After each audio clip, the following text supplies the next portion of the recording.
In May of 2015, a quiet suburban neighborhood outside Fort Wayne, Indiana, became the setting for a shocking crime. An 18-year-old boy was brutally murdered, and the investigation that followed uncovered a dark and twisted web of family secrets. Tyler Prinzler was 18 years old when he was murdered. A recent high school graduate, Tyler was preparing for college and had just accepted a football scholarship to study graphic design. Known for his quiet, introverted nature, Tyler wasn't the typical teenage boy. He kept to himself most of the time and didn't seem interested in the usual high school parties or social events. His family, especially his parents, noticed this and were concerned when Tyler's behavior changed even more during his senior year. Tyler had always been close to his uncle, Terry Prinzler. Terry, who was 54 years old, had been like a father figure to Tyler for most of his life. While Tyler's father, Stan, worked long hours at the Dairy Queen he owned, Terry was always available, taking Tyler to football games and helping him with his school projects and overnight sleepovers. Some people found it strange and disturbing just how close they were. As Tyler got older, his parents, Tan and Sandra, felt like they were losing their son to Terry. By May of 2015, Tyler had moved out of his parents' house and was living with Terry full-time. This move was a surprise to the community. Many neighbors in their quiet suburban neighborhood outside Fort Wayne, Indiana, talked about how unusual it was for an 18-year-old boy to leave his parents' home right after graduating high school. Tyler's mother, Sandra, a stay-at-home mom, felt hurt and confused by her son's decision to live with his uncle. She often expressed her frustration to friends, saying that she barely saw her son anymore. Meanwhile, Stan, a stern and traditional man, had his suspicions about a possible sexual relationship between his brother and son, but never voiced them out loud. Terry's home was only a few miles away from Tyler's parents, but the change in environment was significant. Unlike the structured life Tyler had with his parents, living with Terry gave him more freedom. Terry worked as a contractor and had a flexible schedule, often spending entire days with Tyler, drinking and possibly taking drugs together. Friends noted that Tyler had become more withdrawn since moving in with his uncle, skipping social events and not responding to invitations to hang out. Tyler's family dynamic was clearly strained in the months leading up to his death, but many thought this was just a phase. At the time of his murder, Tyler was focused on preparing for college and hoping to build a career in graphic design. Despite the distance from his parents, Tyler still communicated with them occasionally, though the relationship was far from what it had once been and would never be again. On the afternoon of May 15, 2015, Terry Prinzler made a grim discovery. It was around 2:30 p.m. when Terry, returning home after a job, went down to the basement of his house to check on his nephew Tyler. According to Terry, Tyler had been feeling unwell that morning and stayed home instead of running errands.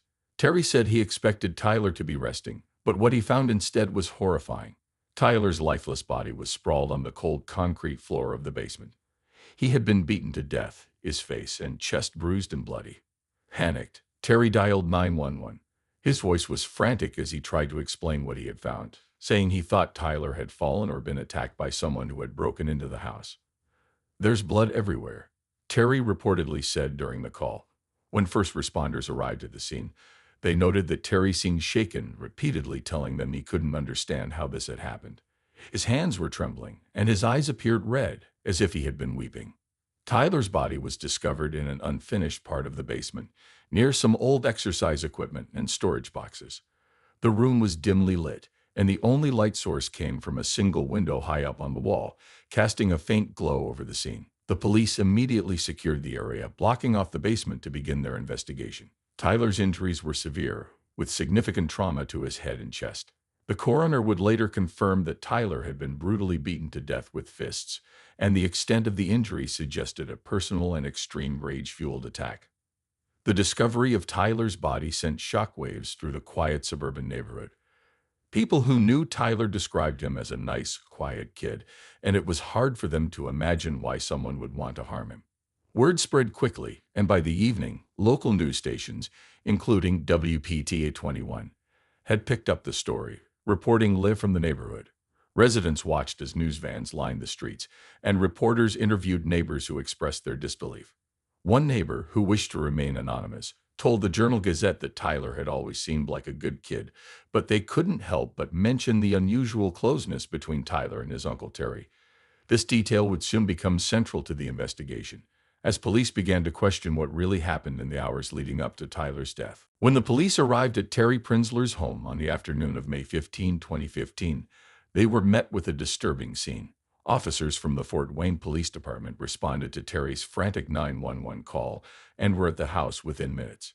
The lead investigator, Detective Courtney Monroe, a 38-year-old with a reputation for being methodical and calm under pressure, was first on the scene. Alongside her was her partner in both work and love, Detective Adam Brooks, a 45-year-old veteran of the force known for his sharp instincts and no-nonsense approach. The basement where Tyler's body was found immediately struck the detectives as odd. The room was cold and dim, with only a small window letting in natural light. Tyler's body was found near a set of weights and old storage boxes. His face and chest were badly bruised, and there were clear signs of a violent struggle. Blood spatter marked the walls, and there were streaks of blood on the floor, indicating that Tyler may have tried to crawl away from his attacker. The crime scene was brutal, far more savage than what the detectives expected in a normal suburban home. Detective Monroe noted the lack of obvious murder weapons at the scene. There were no knives, guns, or blunt objects that could have been used to inflict the injuries. Instead, it appeared that Tyler had been beaten to death with someone's bare hands. This suggested that the attack was deeply personal, likely driven by extreme anger or jealousy. Monroe and Brooks quickly began to gather evidence, taking photographs of the scene and collecting samples of the blood for DNA testing. Forensics teams arrived soon after, using advanced tools to scan for fingerprints and other clues that could point to the killer. One of the investigators used Bluster Forensic, a chemical that illuminates traces of blood that may have been wiped away. In this case, there were no signs of an attempted cleanup. The sheer violence of the attack was clear. The coroner, who arrived shortly after, estimated that Tyler had been dead for several hours before being discovered. His time of death was placed around 11 a.m. that morning. As they continued to comb through the scene, Monroe and Brooks couldn't help but wonder about the nature of Tyler's relationship with his uncle Terry. Terry had been the one to find Tyler's body, and his reaction seemed genuine. Still, in cases like this, those closest to the victim were often the first to be questioned.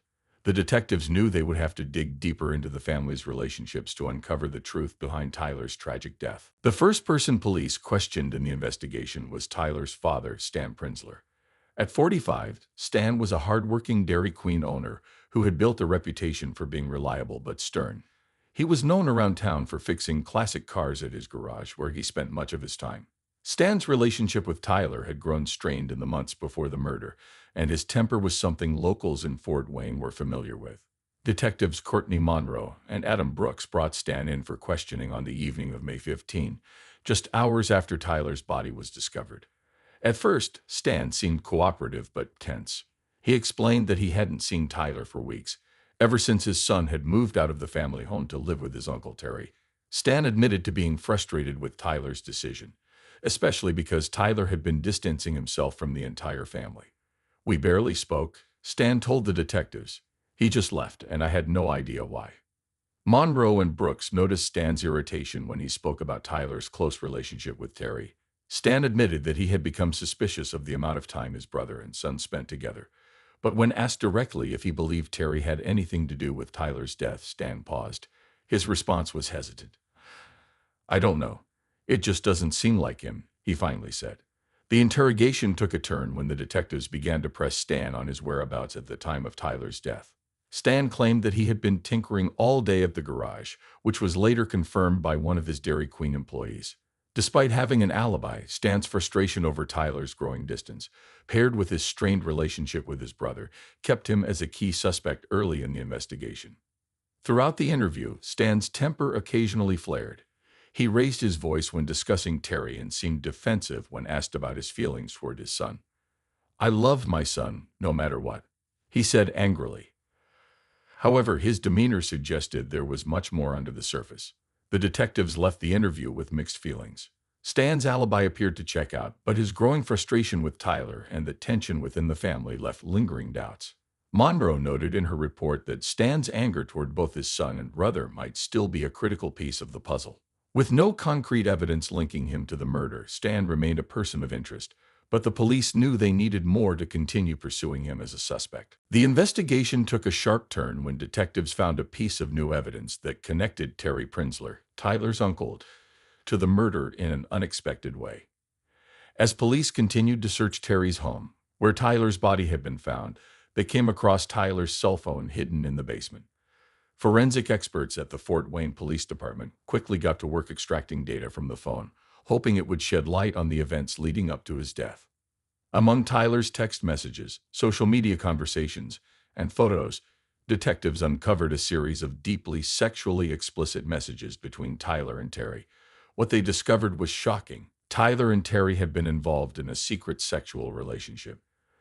The messages, spanning several months, revealed a side of their bond that no one in the family would ever have suspected. Tyler had often confided in Terry about his struggles at home, and it seemed that the close relationship had turned into something more. The text revealed not only intimate details but also tensions between the two. In the days before his death, Tyler had expressed a desire to move on with his life, go to college, and leave the relationship behind. This caused friction with Terry, who appeared increasingly jealous and controlling in his messages. One of the most revealing exchanges took place just a day before the murder. Tyler had texted Terry saying he wanted to start fresh when he went off to college. Terry's response was angry and possessive, hinting at the control he wanted over Tyler. Investigators noted that Terry seemed to be struggling with Tyler's desire for independence, which could have triggered violent emotions in him. The discovery of the secret relationship led the detectives to re-interview Terry. During the second interrogation, Terry initially denied everything, sticking to his earlier story that he was Tyler's mentor and father figure. But when detectives confronted him with the messages, Terry's demeanor shifted. His face grew pale, and after several long pauses, he confessed to the relationship. He claimed that it had started as a way to help Tyler through his emotional struggles, but it had quickly turned into something more. Terry's confession, however, did not include any admissions about the murder. He insisted that while their relationship was inappropriate, he had nothing to do with Tyler's death. But detectives weren't convinced. The new evidence suggested that Carrie's feelings for Tyler had grown obsessive, and Tyler's desire to break free might have been the motive behind the brutal crime. Hey, true crime case solvers interested in more real-life murder mysteries, be sure to like and subscribe to our channel. And do you have any thoughts about this case or have a case of your own you'd like us to investigate? Leave us a comment. Stay safe, true crime case solvers. As detectives continued their investigation, they focused on Terry Prinzler, Tyler's uncle. Terry, 54, was a successful contractor in Fort Wayne. Known for his charm and outgoing personality, he had always been a significant influence in Tyler's life. However, after the shocking discovery of Tyler's body, police felt that Terry was hiding something important. On May 19, 2015, Detective Courtney Monroe brought Terry in for another round of questioning. The atmosphere in the interrogation room was tense. The detectives laid out the evidence they had gathered, including the sexually explicit text messages and the notebook that detailed Terry's obsessive desires for Tyler. As they pressed Terry, his calm exterior began to crack. Initially, Terry denied any wrongdoing. He maintained that his relationship with Tyler was simply that of a mentor and a loving uncle. However, as detectives showed him the evidence, the weight of the situation began to sink in. After several minutes of back and forth, Terry finally broke down and admitted to the detectives that he and Tyler had been involved in a secret sexual relationship. "I never meant for it to go this far," Terry confessed, visibly shaken. He told police he loved Tyler and thought he felt the same way. He explained that their relationship had started as a way to help Tyler through his emotional struggles, but it had quickly evolved into something more complex and deeply intimate. Terry shared that he had become increasingly worried about Tyler's plans to go to college. "I was afraid of losing him. He was everything to me," he said, his voice trembling. He mentioned that Tyler had talked about moving on with his life and starting fresh by moving to another state for college, which filled Terry with fear and jealousy. "I just wanted him to stay with me. I thought we could make it work," he added. The confession was significant. It revealed that Terry's sexual feelings for Tyler were not only affectionate but also possessive. The detectives noted that this emotional turmoil likely played a role in the events leading up to Tyler's tragic death. The fear of abandonment and the complexity of their relationship had spiraled into a toxic situation. Detective Monroe continued to press Terry for details about the day of the murder. They wanted to know if the two had argued about Tyler's future. Terry was reluctant to share specifics, but his demeanor suggested that the conversation had taken a dark turn. As the interrogation wrapped up, the detectives left with a clear understanding of the twisted dynamics at play. Terry Prinzler was now the prime suspect in the investigation, and his confession about the secret relationship added a chilling layer to the already tragic story. As police continued to dig deeper into the case, they shifted their focus to Sandra Prinzler, Tyler's mother. At 42 years old, Sandra was a stay-at-home mom who had dedicated her life to her family. However, her marital relationship with Stan had been strained for years, and rumors of tension within the household were starting to surface. On May 2015, Detective Courtney Monroe brought Sandra in for questioning. The atmosphere was charged, with Sandra appearing nervous as she sat in the small interrogation room. As the detectives began to discuss Tyler's murder, they noticed signs of discomfort in Sandra's demeanor. She fidgeted with her hands and avoided eye contact. When detectives pressed her about her relationship with Tyler, Sandra seemed defensive. She insisted that she had always been a protective mother and that her son meant the world to her. However, as the conversation progressed, the detectives started to unravel a shocking revelation. Sandra had been having her own secret affair with Terry, Tyler's uncle. Detective Monroe asked Sandra directly about her sexual relationship with Terry. She hesitated but then admitted to the affair, saying it had started months before Tyler's death. Terry was great and had a giant bleep, but it was so complicated, she confessed.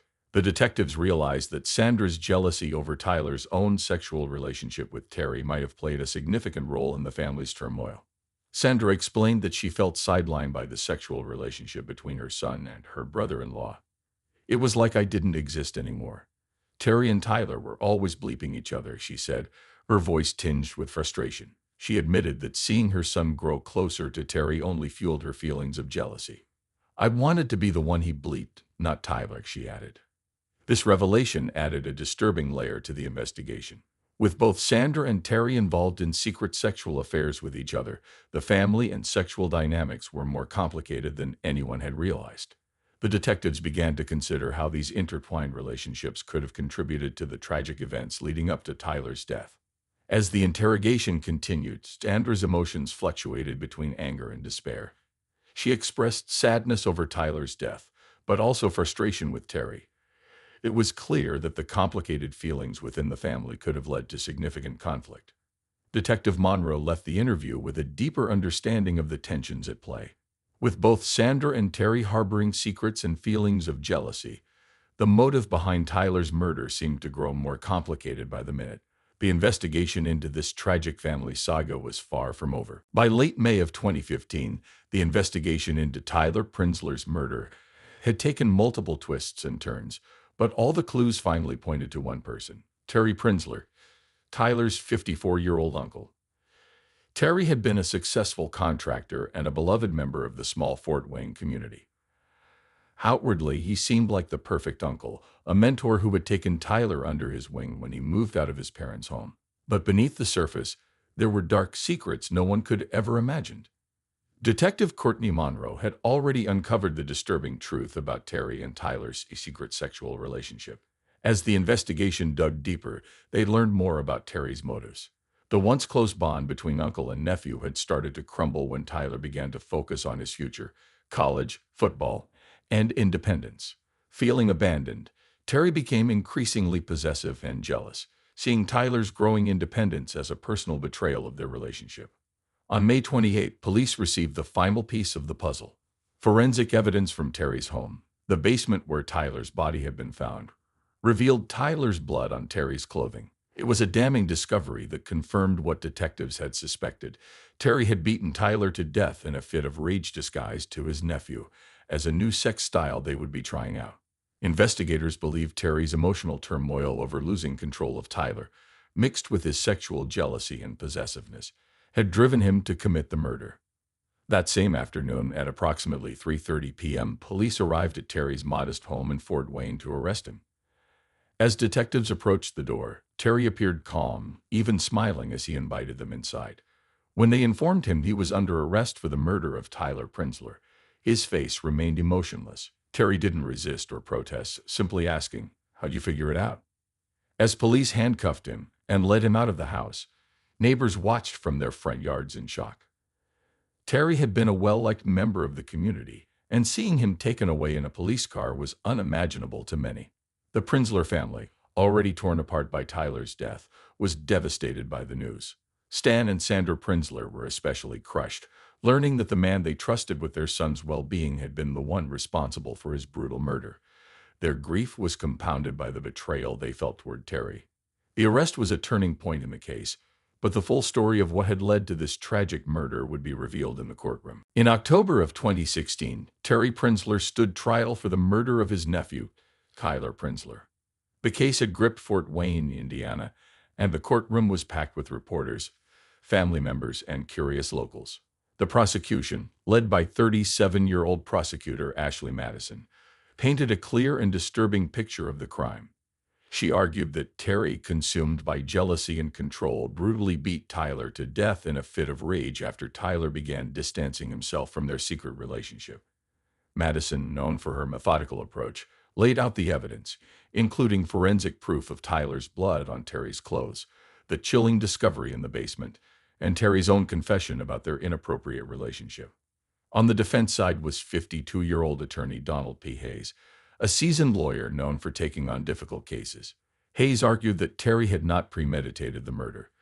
He claimed that the beating was an accident, fueled by an emotional breakdown rather than a calculated plan to kill. Hayes tried to present Terry as a broken man, overcome with guilt and regret for what had happened. Throughout the trial, Tyler's parents, Stan and Sandra Prinzler, sat quietly in the courtroom. Sandra occasionally wiped tears from her eyes as details of her son's secret life were revealed. The strained family dynamics, including Sandra's own affair with Terry, shocked many in the community. It was a painful reality that none of them could have imagined before Tyler's death. The jury deliberated for 3 days before reaching a verdict. On October 12, 2016, they found Terry Prinzler guilty of first-degree murder. When the verdict was read, Terry remained emotionless, his eyes fixed on the floor. His sentencing came soon after, life in prison without the possibility of parole. For many, the sentencing provided a sense of justice, but for Tyler's family, no punishment could erase the pain of losing their son. The trial had exposed dark family secrets and left deep scars. Friends of Tyler, many of whom were now in college, expressed sadness and disbelief over the entire ordeal. As the courtroom emptied, the town of Fort Wayne was left to grapple with the tragedy and its lingering effects. After the trial ended in October of 2016, the fallout for the Prinzler family was devastating. Terry Prinzler, who had been found guilty of the murder of his nephew Tyler, was sentenced to life in prison without the possibility of parole. The court's decision reflected the severity of the crime and the betrayal of trust within the family. Terry, who had once been a respected contractor in Fort Wayne, Indiana, became infamous overnight. He was transferred to Indiana State Prison, a maximum security facility where he began serving his life sentence. Tyler's father, Stan Prinzler, was left reeling from the revelations that had come to light during the trial. The discovery that Terry had harbored a dark secret shattered Stan's trust in his family. Though Stan had been close to his brother in the past, their relationship deteriorated quickly after the trial. In the months that followed, Stan struggled to cope with the loss of his son and the destruction of his family. He left his job as a mechanic, moved to Indianapolis, and attempted to rebuild his life. However, the emotional weight of his son's death and his brother's betrayal made it difficult for him to move forward. Sandra Prinzler, Stan's wife, faced public scrutiny after the trial, as details of her affair with Terry were exposed. Though Sandra was never charged with a crime, her role in the events that led to Tyler's murder left her ostracized by friends and neighbors. She moved out of Fort Wayne and sought anonymity in a small town in southern Indiana. Her marriage to Stan did not survive the aftermath of the trial, and the two separated shortly after. Sandra tried to lead a quiet life, but the stigma of her involvement in the scandal followed her, making it hard to escape her past. The Prinzler family, once close, had been irrevocably fractured by the events of that tragic day in May 2015. While Terry remained in prison, Stan and Sandra struggled to navigate their lives in the shadow of their family's dark history. Neither was able to fully heal from the trauma, and the once strong ties that bound them were forever broken.